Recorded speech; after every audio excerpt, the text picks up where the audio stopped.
हाय दोस्तों, मेरा नाम फ़ातिमा ताहिरा है और मैं यूपी पीजीटी सेलेक्टेड हूँ और यूपी टीजीटी शॉर्टलिस्टेड हूँ। आप मेरा नाम यूपी पीजीटी सेलेक्टेड कैंडिडेट्स की लिस्ट में जाके देख सकते हो।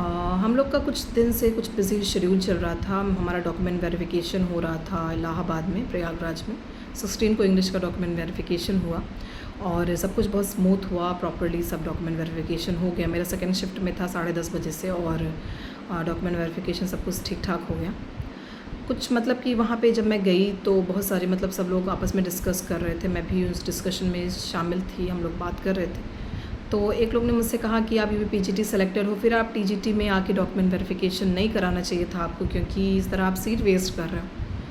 मैंने उनसे कहा मैं कोई सीट वेस्ट नहीं कर रही। मैं जानती हूँ यूपी पीजीटी का जो पोजीशन होता है टीजीटी के कंपैरिजन में काफ़ी हाई होता है और मैं प्रेफर पीजीटी ही करूँगी, मगर मेरे लिए पोजीशन और डिजिग्नेशन से ज़्यादा इम्पॉर्टेंट अगर मैं किसी चीज़ को देती हूँ तो वो है लोकेशन। लोकेशन मेरे लिए सबसे ज़्यादा इम्पॉर्टेंस रखता है, क्योंकि मेरे बच्चे हैं and they are studying here, वो यहाँ पे पढ़ रहे हैं और मेरे लिए कहीं और जाना, सेटलमेंट बनाना और उसके बाद फिर ये मेरे लिए बहुत अनकम्फर्टेबल होगा।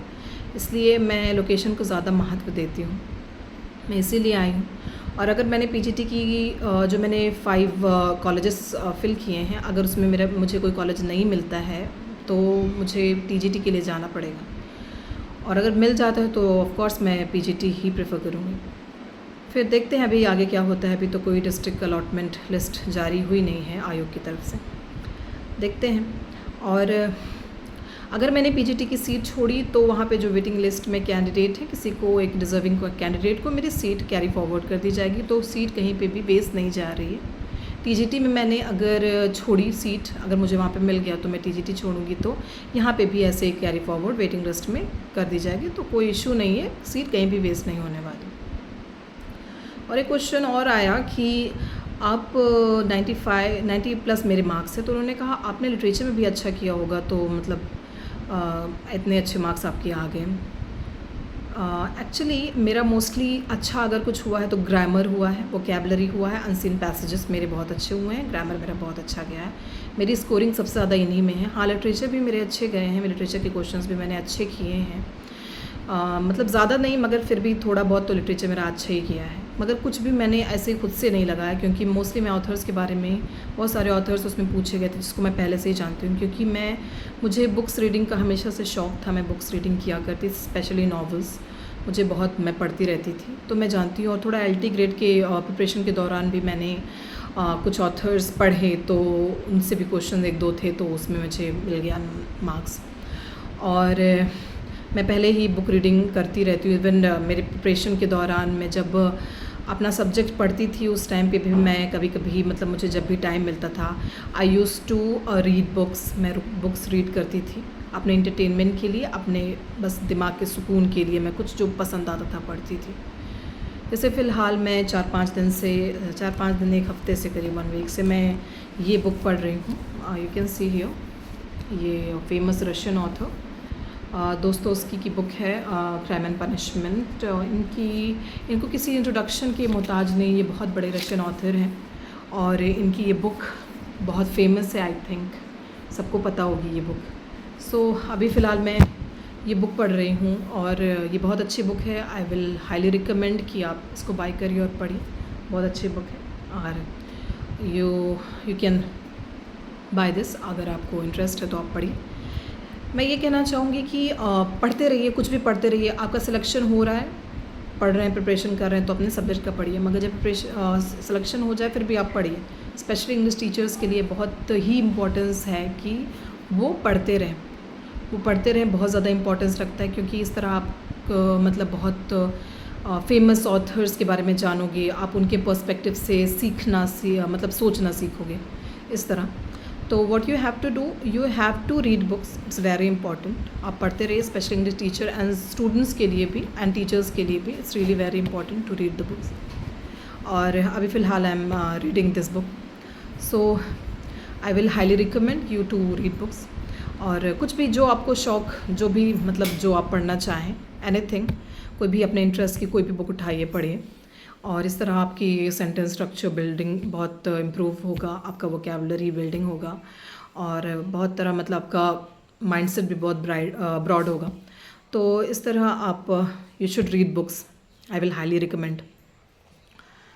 और एक आयरनिकली एक बात और हुई 16th ऑफ जुलाई को, व्हेन हम लोग का डॉक्यूमेंट वेरिफिकेशन चल रहा था, डीवी हम लोग का चल रहा था इलाहाबाद में। उस टाइम पे एक बात और हुई कि मतलब उस टाइम पे ही हम लोग का कोर्ट हियरिंग भी चल रही थी, जो हमारा मतलब जो हमारा वो हमारा एग्ज़ामिनेशन हुआ टीजीटी का, और हमारा क्वेश्चन पेपर चैलेंज किया गया कोर्ट में, और हमारा आंसर जो अभी हम लोग का शॉर्टलिस्ट कैंडिडेट की जो लिस्ट आई, हमारा रिज़ल्ट भी चैलेंज किया गया कोर्ट में। तो हम लोग का वो भी हियरिंग भी चल रही थी, और कोर्ट ने फर्स्ट ही हियरिंग में ये बात मानी कि हाँ +30 questions were out of syllabus.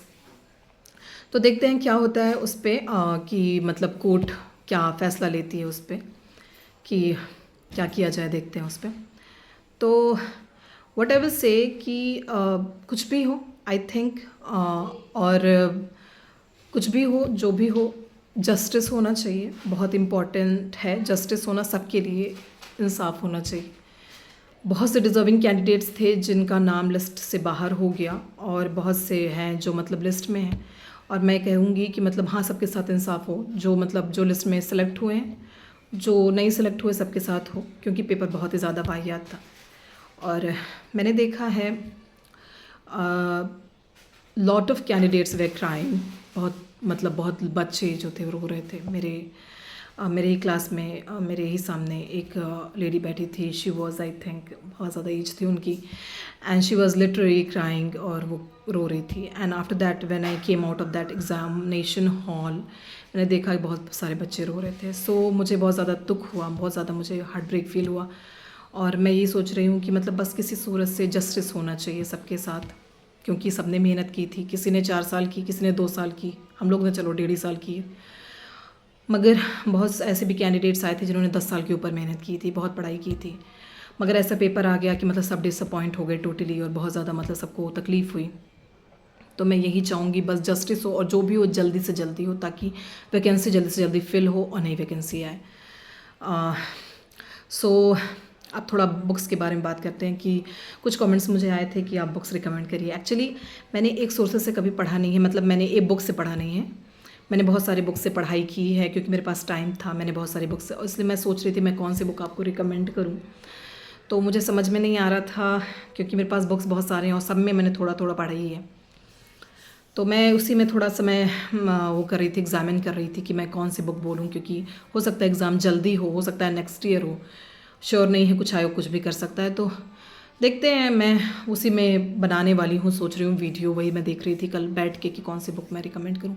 Books तो मेरे पास बहुत सारी हैं, और मैं सोच रही थी थोड़ा और बच्चे जुड़े मुझसे, जिसके ताकि मैं ज़्यादा से ज़्यादा मेरे वीडियोस का मतलब मेरे वीडियो ज़्यादा से ज़्यादा लोगों तक पहुंच सके, उनको बेनिफिट मिल सके। तो मैं अभी मेरे मुझसे ज़्यादा लोग जुड़े नहीं हैं, तो मैं सोच रही थी थोड़ा और जुड़ जाएं, ताकि मैं प्रॉपर उन्हें गाइड कर सकूं, बुक्स बता सकूं। तो देखते हैं, मैं सोच रही थी जुड़ें थोड़ा, ताकि ज़्यादा लोगों तक पहुँचे, बात तो ज़्यादा सही रहती है। तो देखते हैं, तो इसलिए मेहनत करते रहिए, पढ़ते रहिए, मेरे आप कमेंट्स करिए, मैं आंसर दूंगी उसका, कोई भी क्वेश्चन पूछिए मैं आंसर दूंगी। मेरे चैनल को सब्सक्राइब करिए और लाइक करिए, कमेंट्स करिए। Thank you, thanks a lot.